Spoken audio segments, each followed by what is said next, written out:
The What Matters Most page is probably where you're going to start your analysis with any new account. So this is really giving you the 80-20 of the account in question. Now, I've actually mixed a few accounts here together just to help hide client results, as well as hiding campaign names and ad group names and some other silly stuff.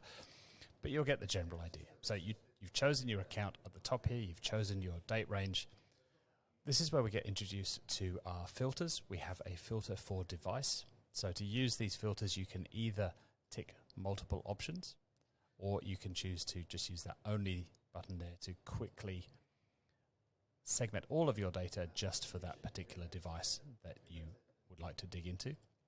We can then look at campaign types. And again, we've just renamed these just to make it a little bit easier to use. So again, I could choose to look at only search, only shopping. I could look at a combination of campaigns here, and all of my data is changing very, very quickly on the back end. So faster and easier to use than the Google interface.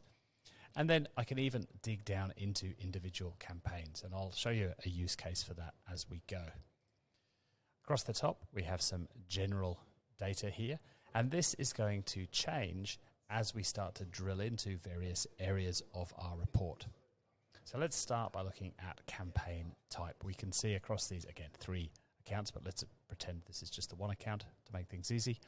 This is roughly split 50-50 between search and shopping, but we've got 39% of our sales coming from shopping and 60% of sales coming from search. We often run brand campaigns for clients, so that's no surprise.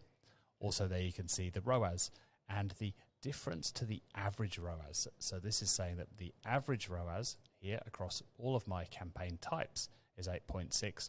And so my ROAS from search is 45% better than the average. And my ROAS from shopping is 36% worse than the average. And similar to sales, we're then over here looking at revenue. How much total revenue or total conversion value are we getting from our various campaign types, and what percentage of the total is that? So again, just to save you doing the maths in your head, you don't want to have to do 941 divided by 1.4 million. You can just look up here and go, right, 2/3 of my revenue is coming from search, only 46% of spend. Maybe let's dig into then search. So this is the beautiful thing about Data Studio versus a spreadsheet where some of this is possible, but just quite clunky to do. If we want to drill into our campaign type of search here, we just click on this row. Now you'll notice then that this becomes bold. My other rows are now grayed out, but everything else on the page, all of these ones across the top here and these down here, have now been filtered to show just search. And you'll also notice a little back arrow above this table. If you want to go back to everything else, you click that little back arrow, or indeed you can just click that line again, that line in bold. So you just got to wait for that or move across until that cursor changes to the little hand. For some reason, I don't know why it does this sometimes. I think it's something to do with the zoom settings on Firefox. I can't click over here on shopping. Once that little hand changes, then I can click. So we dig into search, and then we're looking at our search campaigns. And again, this is designed to help you quickly find the 80-20. Now this is going to be a little bit odd because, again, we're showing 3 different accounts here. But this top one here, 20% of my total cost, so 15 grand out of 75 grand, 20% of my cost is getting me 27% of my sales and 38% of my revenue.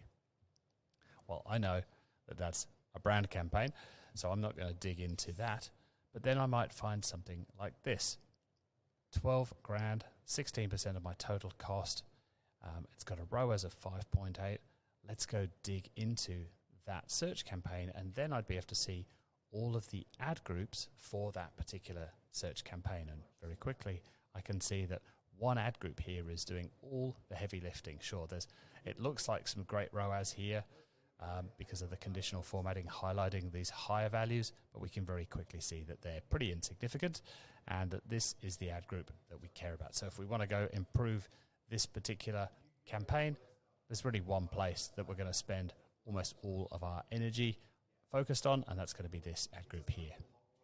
So again, I can click that little arrow to come back, but you'll notice now because I also filtered by this table, I also have to click this little arrow to get back to the beginning and zoom all the way out. If we want to zoom into shopping, we could click on shopping, or we could find one of those shopping campaigns that we wanted to dig into. We could just click on that.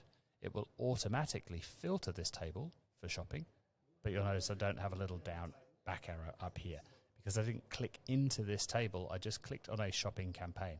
And so it's changing what this table shows to show, well, this is the campaign type data for this particular campaign that you're filtering on, and here's the ad group data for that as well. So always keep an eye out for that little back button, and if the data that you're seeing is not as expected, that's probably why.